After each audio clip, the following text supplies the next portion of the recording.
आप तौहीद की बात करते हैं ना, ये मुस्तरी को तौहीद का पता ही नहीं है। ये बदतरीन मुशरिक है। ये समझता है कि अल्लाह नज़र आएगा। और अल्लाह अगर एक नज़र आने वाली चीज़ है, उसमें और उस मखलूक में फ़र्क है। वो खुद मखलूक है। उसमें और विष्णु में क्या फ़र्क है? विष्णु जो है ना, आप विकिपीडिया में देखें, वो वो हिंदुओं का खुदा है जो आसमान में होता है। खूबसूरत सा लड़का है, उसके 4 हाथ हैं, बाल हैं वगैरह, उधर चलता फिरता है।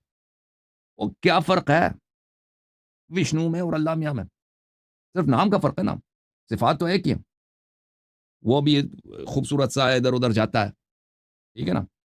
और ये मिस्त्री साहब का रब भी वही है, नज़र आता है, बात करता है, हँसता है, कुर्सी पे बैठता है, कुर्सी की आवाज़ निकल आती है। सिफ़ात तो वही है। जो भी चीज़ मेरे भाई, जो भी चीज़ नज़र आने वाली चीज़ है, वो आपका रब अल्लाह खालिक नहीं हो सकता। लैसा कमी, वो किसी चीज़ की तरह है ही नहीं। उसमें अगर मखलूकीन किसी भी मखलूक का सिफ़ात हो, तो वो खुद मखलूक है।